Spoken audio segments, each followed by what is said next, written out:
everyone, welcome to the H University. In this video, we will discuss about how to calculate the freight cost. हम जब अपने supplier को order दे देते हैं और उसको कंफर्म करते हैं कि हमारे 2000 यूनिट्स 3000 यूनिट्स या जितने भी यूनिट्स हमारे मैन्युफैक्चर करने हैं वो आप कर दें। सप्लायर हमें ये कंफर्म करता है कि आपके जो टोटल यूनिट्स हैं उसके इतने मास्टर कार्टन बनेंगे, यानी एक कार्टन के अंदर आपकी 50 30 20 जितनी भी प्रोडक्ट्स आपके डायमेंशंस के मुताबिक वो पैक करेगा और आपको ये कंफर्म करेगा कि आपके मास्टर कार्टन कितने बनेंगे और आपके मास्टर कार्टन की डायमेंशंस क्या हैं और मास्टर कार्टन्स का पर केजी मास्टर कार्टन का टोटल वेट क्या होगा। ये सारी डिटेल हम गैदर करने के बाद अपने फ्रेट फॉरवर्डर को शेयर करते हैं। फ्रेट फॉरवर्डर हमें उस डिटेल्स के देखने के बाद हमें एक रेट कोट करता है, उसको हम फ्रेट कॉस्ट कहते हैं। अब ये तो हमें पता चल गया कि फ्रेट कॉस्ट क्या है, कि जो हमें फ्रेट फॉरवर्डर से मिली वो। लेकिन हमें अभी हमें ये कंफर्म करना है कि हमें पर यूनिट जो हमारा हम जो 2000 3000 यूनिट जो हम भेज रहे हैं वो फ्रेट कॉस्ट हम पर यूनिट की कैसे कैलकुलेट करेंगे, इसको हम देख लेते हैं। सबसे पहले सपोज हमने कोई भी अपनी प्राइस अपने सप्लायर से कंफर्म कर ली, वो कोई भी है, ये कंसर्न नहीं है। $2 है, $1 है, $1/2 है, हम इसको $2 कर लेते हैं। ठीक है, हमने अपने सप्लायर को सपोज 2000 ऑर्डर्स यूनिट्स का ऑर्डर दिया। हम वो यहाँ पे मेंशन कर लेते हैं। यहाँ पे ये डिटेल में रेट केजी यूनिट्स मैंने ऐड किए हुए हैं। ठीक है, और यहाँ पे सपोज हमने 2000 यूनिट ऐड किए हुए हैं, हमने ऑर्डर किए हुए हैं। ठीक है, अब सप्लायर हमें ये कंफर्म करता है कि आपके टोटल एक एक मास्टर कार्टन जो है उसके अंदर वो 30 यूनिट्स को पैक करेगा। तो हम ये यहाँ पे या 35 या 40 यूनिट्स को पैक करेगा, हम उसको ये यहाँ पे मेंशन कर लेते हैं। सही है, और उसने ये बताया कि आपके टोटल मास्टर कार्टन जो हैं वो सपोज कितने होंगे, इसको हम मैन्युअली कैलकुलेट कर लेते हैं।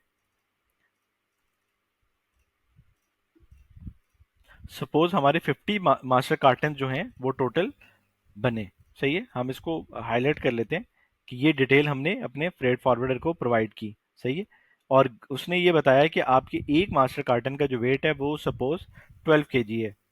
ठीक है, ये मैंने 12 केजी मेंशन कर लिया।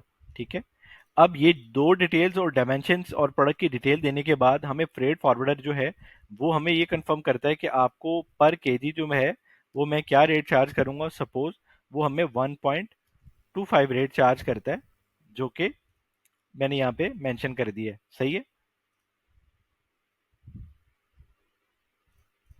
अब हमें ये तो पता चल गया कि हमारा जो फ्रेट फॉरवर्डर है हमें 1.25 जो है हमारी पर केजी जो है हमें वो चार्ज कर रहा है। ठीक है, अब हम यहाँ पे ये कैलकुलेट करेंगे कि हमारे टोटल वेट कितना है।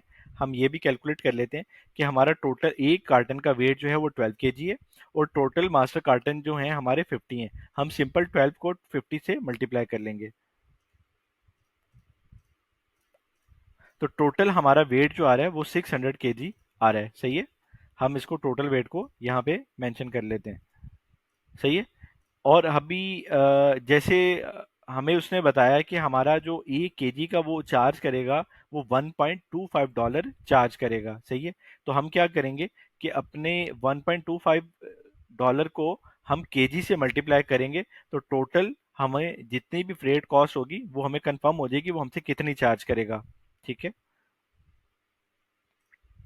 हम सिंपल 1.25 पर केजी जो उसने हमसे चार्ज करना है और हमारा टोटल वेट जो हमारी प्रोडक्ट का बनता है वो 600 केजी बनता है। सही है, हम इसको $750 को यहाँ मेंशन कर लेते हैं।